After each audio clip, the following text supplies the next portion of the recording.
18 বছর বয়সে স্বপ্নভঙ্গ। ভোট দিতে গিয়ে জানলাম আমি মৃত। 57তে এসে জীবনের প্রথম ভোট দিলেন অভিনেতা Raja Chattopadhyay. Hi everyone, welcome back to my channel আঞ্জনার ব্যঞ্জনা। বন্ধুরা, তোমাদের সকলকে আমার এই ছোট্ট ইউটিউব চ্যানেলে স্বাগত জানাই। চমকে উঠলে তো বন্ধুরা? অবাক হওয়ারই কথা। যেখানে 18 বছর বয়সে ভারতীয় নাগরিকরা গণতান্ত্রিক অধিকার হাতে পান, যদিও বর্তমানে এখন 21 বছর হলে তবেই তাকে সাবালক বলা হয়, সেখানে একজন সুপরিচিত অভিনেতা জীবনের প্রথম ভোটটি দিতে সময় নিলেন দীর্ঘ 38 বছর। না, তিনি উদাসীন ছিলেন না, বরং বারবার আমাদের নির্বাচনী ব্যবস্থার বিড়ম্বনার শিকার হয়েছিলেন অভিনেতা রাজা চট্টোপাধ্যায়। অবশেষে 2026-এর বিধানসভা নির্বাচনে নিজের ভোট নিজে দিলেন তিনি। সেই তিক্ত স্মৃতির কথা যদি বলা যায়, রাজা স্মৃতিচারণ করতে গিয়ে লিখেছেন, 18 বছর বয়সে ভোটার কার্ড হাতে পাওয়ার পর উত্তেজনার শেষ ছিল না। রোদে পুড়ে ঘেমে নেয়ে দীর্ঘ লাইনে দাঁড়িয়ে যখন বুথে পৌঁছলেন, তখন শুনতে হলো, আপনার ভোটটা তো আগেই পড়ে গেছে। সেই কিশোর মনের রাগ আর অভিমানে সিদ্ধান্ত নিয়েছিলেন তিনি যে আর কোনোদিন ভোটের পথ মাড়াবেন না। সময় বদলালে ভাবনাও বদলায়। মাঝ বয়সে নাগরিক দায়িত্ব পালনের টানে আবারও একবার বুথে গিয়েছিলেন অভিনেতা, কিন্তু সেখানে গিয়ে অভিজ্ঞতা আরও ভয়াবহ। রাজা জানতে পারলেন সরকারি খাতায় তিনি আর জীবিতই নন, তাকে মৃত ঘোষণা করে দেওয়া হয়েছে।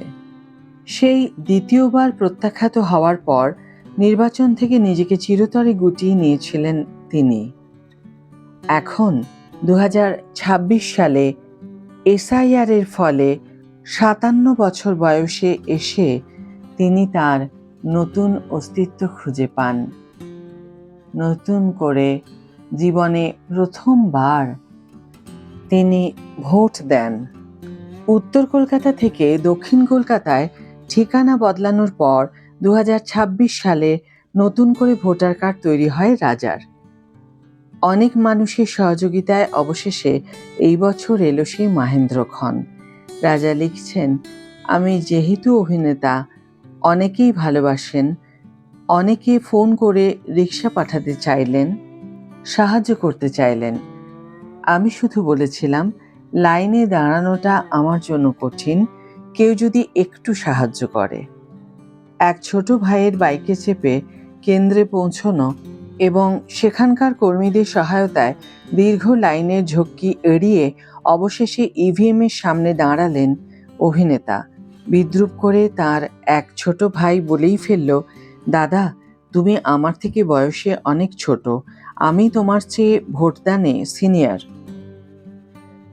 18 বছরের সেই উত্তেজনা আজ হয়তো নেই, কিন্তু 57 বছরের রাজার কাছে এই ভোটদানের অনুভূতি অনেক বেশি গভীর।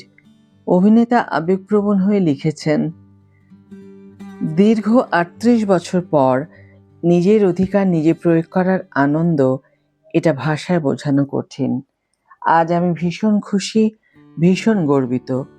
এই অভিজ্ঞতা আমার কাছে শুধু একটা ভোট নয়, এটা নিজের অস্তিত্ব ফিরে পাওয়ার মতো। রাজা চট্টোপাধ্যায়ের এই গল্প কেবল এক ভোটারের কাহিনী নয়, বরং আমাদের গণতান্ত্রিক ব্যবস্থার ত্রুটি আর নাগরিকের জেদ বজায় রাখার এক অনন্য নজির। অভিনেতার শেষ কথা, আপনার ভোট, আপনার কণ্ঠস্বর, নিজের অধিকারকে গুরুত্ব দিন। বন্ধুরা, গতকাল পশ্চিমবঙ্গ বিধানসভা 2026-এর দ্বিতীয় দফার ভোট সম্পন্ন হয়েছে।